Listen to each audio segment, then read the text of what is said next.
Hello everyone, आज हम बात करने जा रहे हैं कोऑर्डिनेशन कंपाउंड। सबसे मोस्ट इम्पोर्टेंट चैप्टर है। इसको समझने के लिए आप मेरे साथ 5 मिनट बस जुड़े रहें। सॉल्ट जो होता है उसमें एसिडिक रेडिकल, बेसिक रेडिकल दोनों आते हैं। टाइप्स ऑफ सॉल्ट 3 तरह का होता है, simple salt, double salt and complex salt. Simple salt उसको कहते हैं जिसमें एक ही तरह का कटायन और एक ही तरह का अनायन हो। ये नहीं कि एक से ज्यादा कटायन हो। जैसे कि आप केसियन ले लो तो के के प्लस चार्ज। अब आप सोचोगे प्लस चार्ज क्यों आया? क्योंकि अल्कलाइन अर्थ मेटल ग्रुप के पास पॉजिटिव कैरेक्टर होता है, इसलिए हम प्लस लिखते हैं। और जो CN है उसके पास तो निगेटिव है, साइनाइड है, एम्बिडेंट न्यूट्रल लिगेंड होता है। CN जो होता है स्ट्रॉन्ग लिगेंड होता है CN, ये भी जानना जरूरी होता है। फिर FeCN का होल 2 हो गया, तो इसमें एक ही तरह का कटाइन, एक ही तरह का अनाइन मिल रहा। K2SO4 में 2K प्लस SO4 माइनस एक तरह का ही मिल रहा। ये नहीं बोल रही हूँ कि एक से ज्यादा कटाइन और अनाइन की बात नहीं कर रही हूँ मैं, एक ही तरह का बोल रही हूँ। टाइप्स अलग है और नंबर अलग बात है। डबल साल्ट में जब कहेंगे तो डबल साल्ट में क्या होता है, जब दो सिंपल सॉल्ट को मिक्स करते हैं, इक्विमोलर रेशियो, मतलब जैसे कि FeSO4 के पास 1 मोल है, NH4 को होल 2SO4 के पास 1 मोल है। जब इन दोनों को मिक्स करते हैं तब डबल सॉल्ट मिलता है। 1 मोल दोनों के पास है, यहाँ भी 1 मोल है, यहाँ भी 1 मोल है।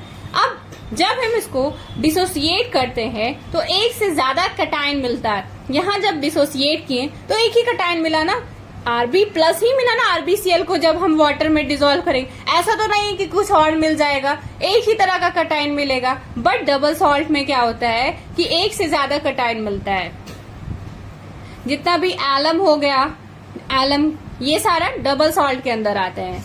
अब हम बात करने जा रहे हैं कॉम्प्लेक्स सॉल्ट। डबल सॉल्ट में एक बात इम्पोर्टेंट है कि डबल सॉल्ट जो होता है जब वाटर के साथ इसको डिसॉल्व करते हैं तो ये अपने आइडेंटिटी को खत्म कर देता है, अपनी पहचान को खत्म कर देता है।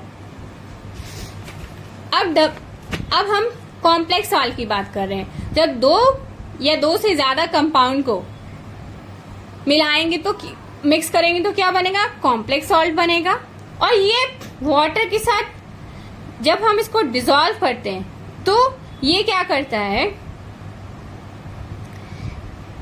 ये जो होता है वो अपने आइडेंटिटी को लॉस नहीं करता, आइडेंटिटी को नहीं खत्म करेगा। और इसका कंप्लीट आयनाइजेशन पॉसिबल भी नहीं है, क्योंकि इसके पास जो कोऑर्डिनेशन स्फीयर होता है ना, वो थोड़ी डिसोसिएट हो पाता है वाटर के साथ। तो इसमें क्या होता है ना कि कंप्लीट आयनाइजेशन पॉसिबल नहीं होता। लेकिन जो डबल सॉल्ट होता है उसमें कंप्लीट आयनाइजेशन पॉसिबल है। लेकिन कॉम्प्लेक्स सॉल्ट में जो होता है, वहां कॉम्प्लेक्स सॉल्ट में आयनाइजेशन कंप्लीट आयनाइजेशन पॉसिबल नहीं होगा। और जितना भी एलम हो गया, आपका एलम का फुल फॉर्म सिंपल है M2SO4 का होल थ्राइस 24H2O।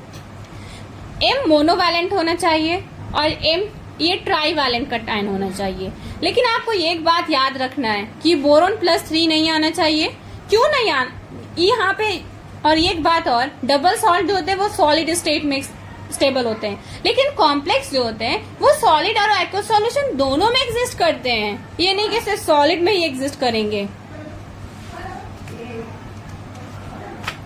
और जैसे कि और ये एक बात और कि लिथियम भी कभी नहीं होगा डबल सॉल्ट, उसमें कोवैलेंट बॉन्ड बनते हैं, जबकि मोस्टली डबल सॉल्ट जो होते हैं वो आयनिक बॉन्ड का फॉर्मेशन करते हैं। I hope so you understand this video.